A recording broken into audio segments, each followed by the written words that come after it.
आई भैया आप सबके बीच में एगो सोहर के माध्यम से और गीत जा रहल बा विकास भैया के माध्यम से और टैलेंट विस्ता के द्वारा चैनल से ढेर राहत ढेर शोहरत आशीर्वाद प्रदान योगदान मिलत बाटे।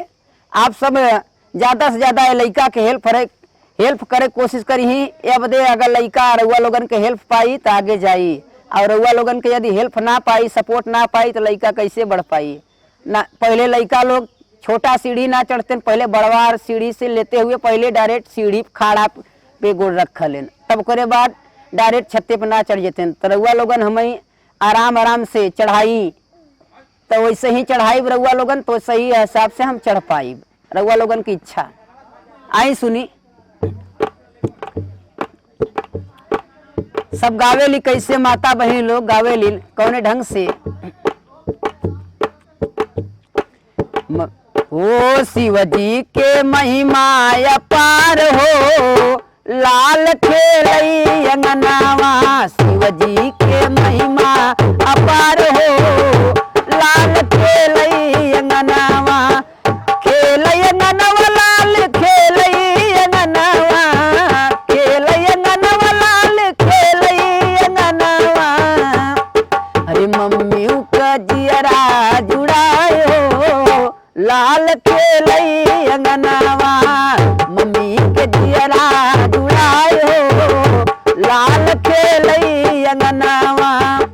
लेकिन पहला लाइन और दूसरी लाइन में कहा खेलतई खेलत ललना चाची लगे गईले, खेलतई खेलत ललना चाची लगे गईले, चाची लगे गईले, चाची लगे गईले, चाची के जियरा जुड़ाए हो लाल खेलई अंगनावा, चाची के जियरा जुड़ाए हो लाल खेलई अंगनावा। हाँ खेलतई खेलत ललना पापा लगे गईले, खेलतई खेलत ललना पापा लगे गईले, पापऊ के मन हर साई हो लाल खेलई अंगनावा, पापऊ के मन ओ जरार हो लाल खेलई अंगनावा। जब केहू के लइका हो जात तो आदमी कितना खुशी में रुपया लुटा देता। हमार एगो औरत बर्जी सिमरा के बर्जी गोपुर साइड में बिया, वो औरत के घर में 1,50,000 रुपया लोग लुटौले रहले खाली यही लड़का के पक्ष से। अगर केहू के घरे लड़की हो जाए जना होता कि मरासन पड़ल बा उनके यहाँ और लड़का हो जाए कितना खुशी में लुटा दी है।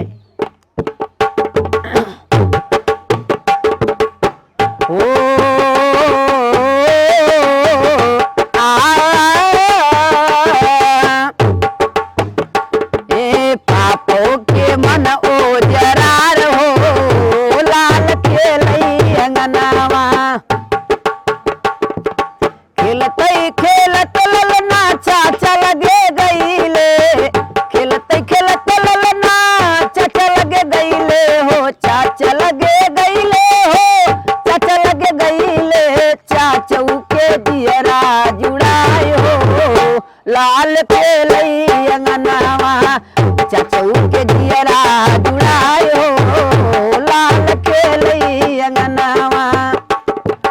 खेलतई खेलत ललना दादी लगे गईले, दादी लगे गईले हो दादी लगे गईले, दादी के जियरा जुड़ाए हो लाल खेलई अंगनावा, दादी का जियरा जुड़ाए हो लाल खेलई अंगनावा। हाँ खेलतई खेलत ललना हो,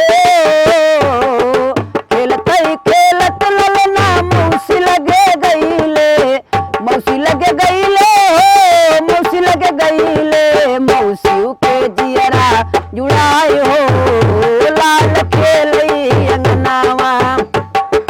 खेलतई खेलत ललना बुआ लगे गईले, खेलतई खेलत ललना बुआ लगे गईले, बुआ के जियरा जुड़ाई हो लाल खेलई अंगनावा, बुआ के जियरा जुड़ाई हो लाल खेलई अंगनावा।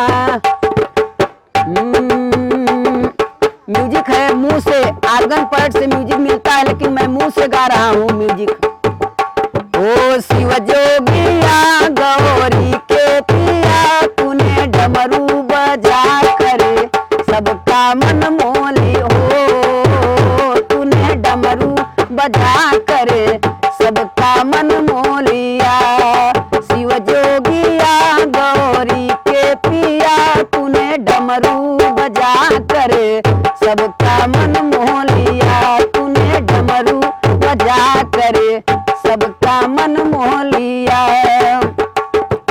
खेलते खेलत ललना दादी लगे गईले, दादी लगे गईले हो, दादी लगे गईले, दादियों का जियरा जुड़ाई हो लाल खेलई अंगनावा, दादी का जियरा जुड़ाई हो लाल खेलई अंगनावा।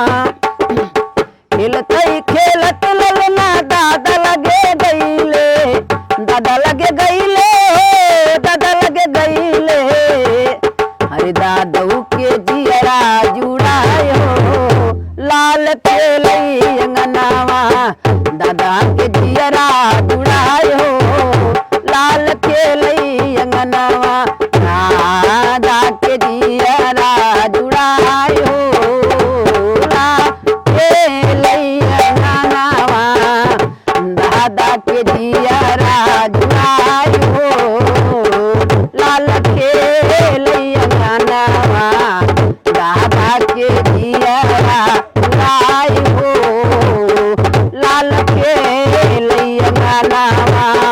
शिव जी के महिमा अपार हो लाल खेलई अंगनावा। गीत अच्छा लगी लाइक सब्सक्राइब कमेंट जरूर करिए आप सब। धन्यवाद।